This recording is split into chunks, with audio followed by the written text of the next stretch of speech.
Students, and welcome to the continuing series of videos on lines that are parallel and transversals. And in the previous videos we've talked about how to prove certain theorems, and now we're going to use them to solve some problems. So here in numbers 13 and 14 we're asked to find the values of x and y. Okay, and I'll illustrate to you how these theorems can help us. Okay. So at first, if you try to do this angle plus this angle, 3y plus 31, 6x plus 8, they're supposed to add up to 180. But the problem is that you have two variables here and only one equation, so there's not much that you can do about it. Okay? So there's several ways that we can approach this. If you notice here, this angle and this angle, they are alternate exterior angles. So that means they must be congruent. Okay, they must be congruent because they are alternate exterior angles and these lines are parallel. Remember that. If these lines are not parallel, then there's nothing you can do about it. But these are parallel, so we can say that these two are congruent. And then from there, we can solve them quite straightforwardly. 3y plus 31 is equal to 136. Subtract 31 from both sides and you have 3y is equal to 105. Okay. Then divide both sides by 3 and get y is equal to 105 over 3, or that is 35. Okay. And this is not degrees, this is just the value for y. Okay, so there we have that. That's a solution for y. Okay. Then let's continue and see. There's a number of ways that we can solve this problem. I'm going to solve it one way. You may think of others. That's even better if you think of some ways on your own. Just compare your solution to mine and see why they are producing the same result. Now, if you look at this picture, all right, 136 degrees is this angle. So that means this angle in here, that I'm labeling here with a red arrow, okay, that, or whatever this shape here is I'm trying to draw an arrow. Okay, that's this angle in there. That is 180 minus 136, so that is 44 degrees. Okay. That angle in here has to be 44 degrees. Okay. Now, the reason this is relevant to us is that we have an angle here that's 44 that corresponds to this one right here. So 6x plus 8 and this one right here, these are corresponding angles. And again, since we have a couple of parallel lines, we know that these two must be equal. So we can say that 44 is equal to 6x plus 8.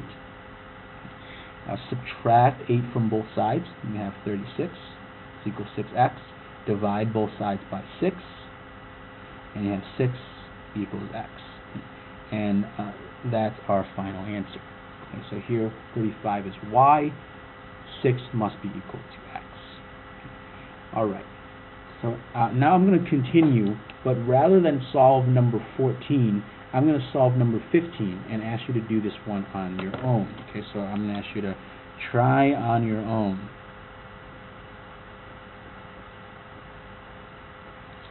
Try this one on your own. Okay, I'm going to solve 15 because 15 is actually a more difficult problem. So 15, we'll do this together. 14, I'm going to ask you to do that by yourself. Alright, students, so we're going to continue here with number 15. Once again, because it is one of the more challenging problems, and you'll see why in a minute. Okay, as soon as my camera comes into focus here. Alright, so one of the reasons that makes this problem a bit of a challenge is because the picture is complicated, and the way to approach this is to try and see the picture in a different light.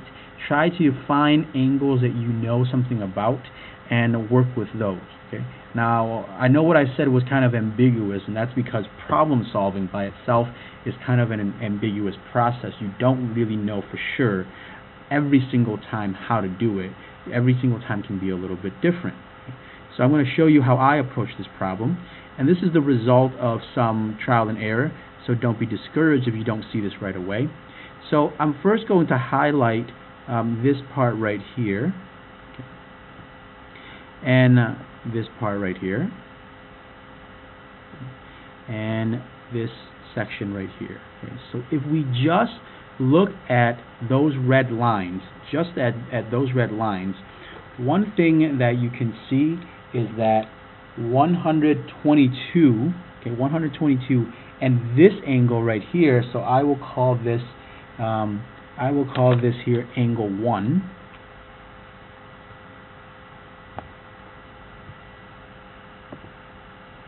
Alright, so that's angle 1, and from this picture, because these two lines here are parallel, we can say then measure of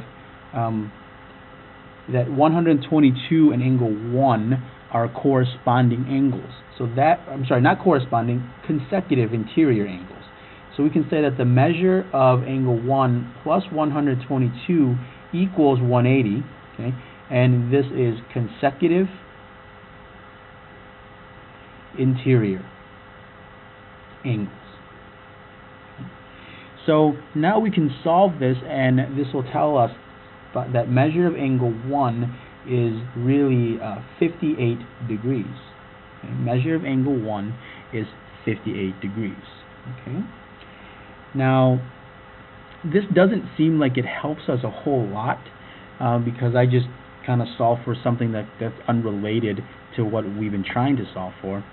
But if you look at angle 1 and the one that says x minus 25, so you compare this blue angle here and angle 1, you can see that they're vertical angles. They're vertical angles. So therefore, we know that x minus 25 has to be equal to 58 degrees, because this angle up here is 58 degrees. Right? And I'll say my reasoning here is that they're vertical angles. Okay? So we can solve this, add 25 to both sides, x must be equal to 83. So that was good. That was nice to be able to do that. And you see here, this is the result of some trial and error. It took me several tries to get this problem right. What you're watching here is the result of my trial and error. Again, you got to keep working at this. You might hit some dead ends, but as long as you continue to work on it, eventually you will break through. So now I'm going to continue here and show you how to solve for y. At this point, I've sort of highlighted the picture again. It may be worthwhile for you to copy this picture separately and then highlight it the way I have, so that you're not cluttering it like you had before. But I've named this here, this angle up here, this little one, angle 2, and I've highlighted the yellow part so you can see. And one of the things that helps us with this is that you can see that 118 degrees and angle 2, they are also consecutive interior. Okay, so I can say that the measure of angle 2 plus 118 is equal to 180, because it is consecutive interior angles, and those lines are parallel. So that means the measure of angle 2 must be equal to 180 minus 118, so that's 62 degrees. Okay. And you may wonder, what is the point of that? What is the point of saying that this angle right here is 62 degrees?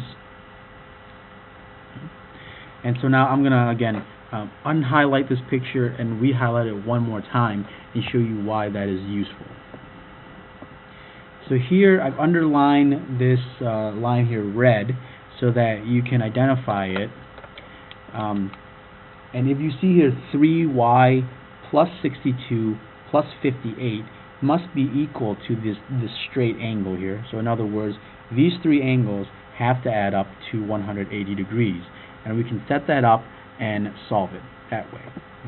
And this is really the angle addition postulate. So I'll continue. 3y plus 62 and 58 is 120. That equals 180. Subtract 120 from both sides and you get 60. Then divide both sides by 3 and you get that y is equal to 20. So if you look back on this problem, I mean, it is a challenging problem. There's a lot of complications in the picture, but you have to try and see the picture in a different light, try to see connections between these angles. And again, there's more than one way to solve these problems. I've shown you one of my ways. Okay. The thing to not do is get frustrated and upset if you can't solve it right away. You have to be patient with this. You have to be patient with yourself and just slowly think through the problems. It's okay if you hit a dead end. Try it again, as this is part of the learning process. As always, keep working hard. Ask your teacher if you need help, and have a wonderful day.